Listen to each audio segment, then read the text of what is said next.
there is more difference between a splenic projector and an emotional projector, or more difference between a mental projector and an ego projector than there is between a generator and a manifesting generator. So when you first come to human design and you find out you're a projector and you learn this keynote of, I'm here to be a guide, that's very surface level.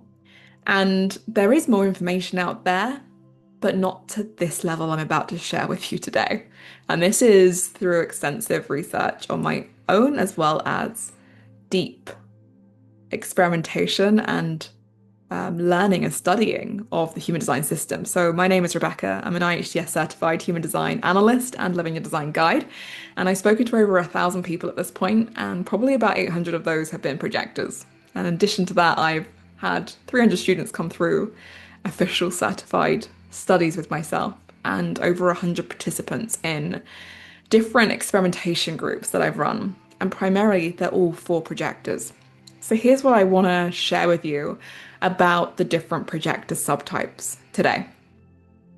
So the projector subtypes come from your authority. So we've either got the emotional projector, the splenic projector, the ego projector, the self-projector projector, or the mental projector.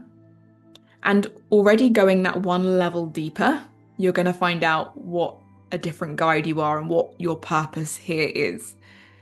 And people aren't looking into that. We've got so many conversations around generators and manifesting generators, and people talking about the human design system as if there's 5 energy types, like manifesting generators are their own thing. We know there's only 4 energy types. So I'm going down in the hierarchy here. It's not good or bad, it's just the hierarchy of the authorities that we have within human design. It's just how it works.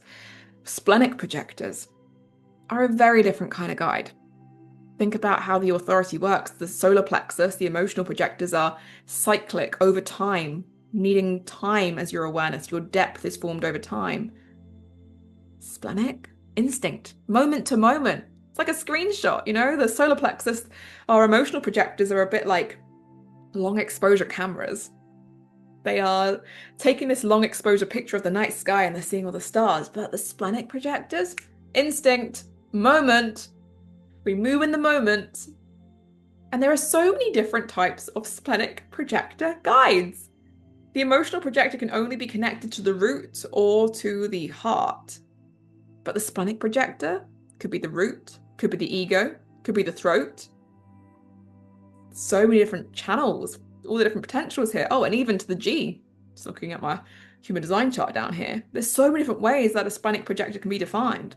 And that is going to change how that splenic projector is a guide. But in general, splenic projectors operate off of an instinctual, intuitive awareness in the now. It's like a sensor. Screenshot, that's my awareness.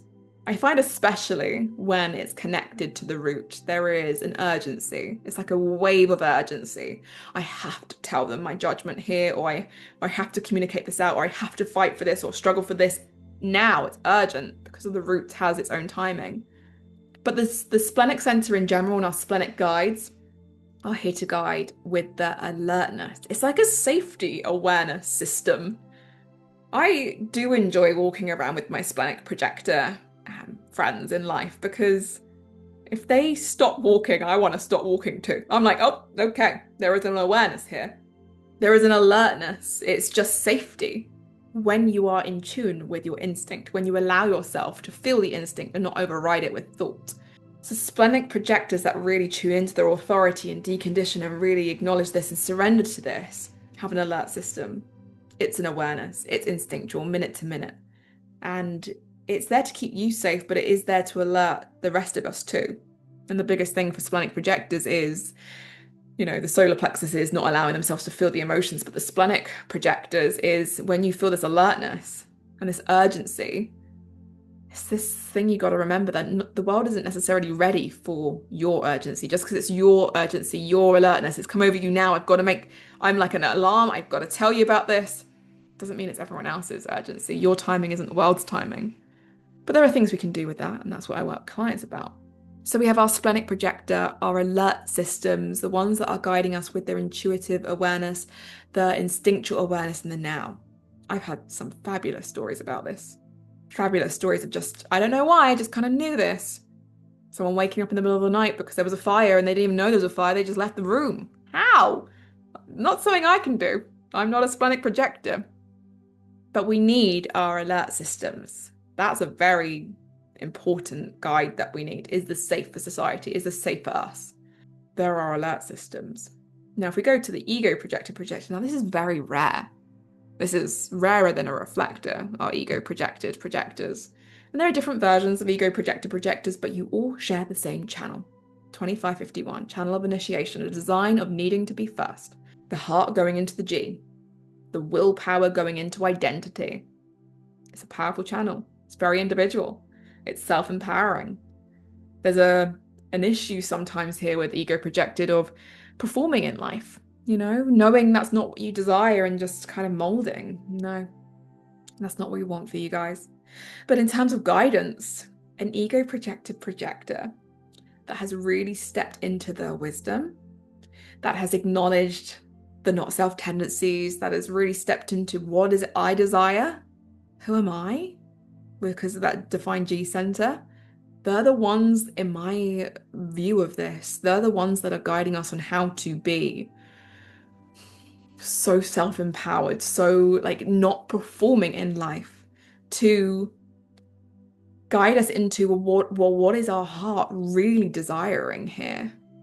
There are some fabulous ego projected projectors that have jumped into the complete unknown and aren't performing, are unapologetically them. And I find with ego projected, but all projectors, we guide through example. And yes, you might have the sixth line and that's a little bit more of that, but in general, people watch. The right people notice a projector. Projectors are kind of designed to be a little bit invisible. That's kind of our aim, to be a little bit invisible. But we're not invisible to the wrong people, to the right people. It's kind of impossible to be invisible to the right people. They notice us. And the thing is, ego projector that is taking that leap, that is unapologetically them, is still kind. They are really teaching us how to say no to the things that aren't for us and say yes to the things that are.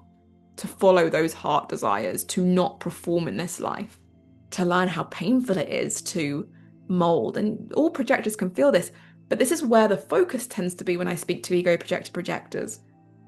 The same as emotional projectors or splenic projectors, there are common thematics here.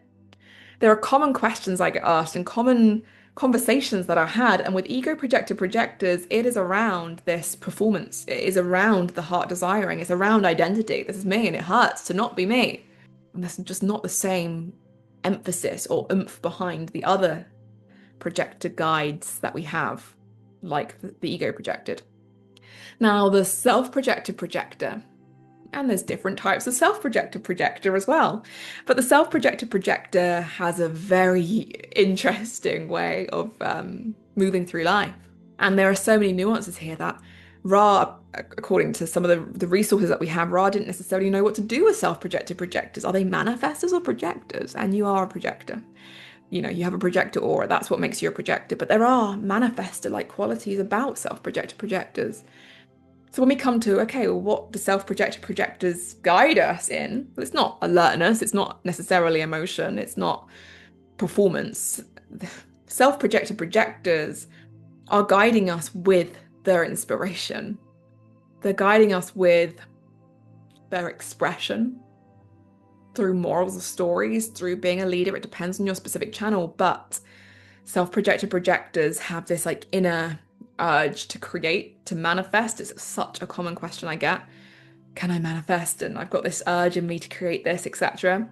So our self-projected projectors tend to guide through expression, through sharing, through empowering, through acting on these pulses within them of creating. So it's a very different type of guide. And then finally, we have our mental projectors. The kind of general keynote here is we're guides of guides. Mental projectors have no inner authority. So to be bundled into the projector, we are projectors and we're here to guide. Well, it's doing a mental projector and all types of projectors a disservice. Mental projectors are guides of guides. We see people very clearly. We're like the people alert systems. We're the ones that see people so deeply, like you're not guiding right. We see people so much more clearly than we see ourselves. We are highly influenced, and I'm sure there are exceptions to the rule, but this is my experience as well as a mental projector and speaking with many mental projectors at this point. But we're guides of guides. We tend to teach the teacher. We are masters and learning to master. Our mind is an outer authority, not trusting it for ourselves at all, but trusting it for other people. We can see people so clearly and we can guide the guides. Now, these definitions of these 5 projector subtypes, there are nuances that I've gone into in our projector subtype groups that we've run in the past and hopefully we'll run again. It's stuff that we cover a little bit within the Living Your Design workshop because we go into all the authorities for projectors. And it's for sure something that we cover in one-on-one readings because we can go into your specific guidance type, your specific purpose, your specific characteristics. But I'm hoping with this conversation that we're starting to understand the nuances of the projector subtypes and how different each projector subtype is. And I'm hoping that we can create the space within the projector movement and within the conversations that I hold to bring awareness to this, to be thought leaders in this, and to help you feel empowered. I'm the individual secretary. I'm not even trying. It's just I try. Well, I guess right now I'm trying to empower you with this information. And just this reminder that you are so different than any other type of projector. You're not just a guide. You're a very specific guide. And subtype is the next layer. Going into your channels after that is the next layer after that. And then going into your characteristics, all the different imprints that you have, incarnation, cross, profile. These are the areas we look at what specific guide you're here to be. I hope this is insightful. Feel free to book on with a one-on-one session or the Living Your Design with us or any of the subtype groups that we run in the future. I really look forward to seeing you there, and I hope I can shed some light on your chart. I will see you soon.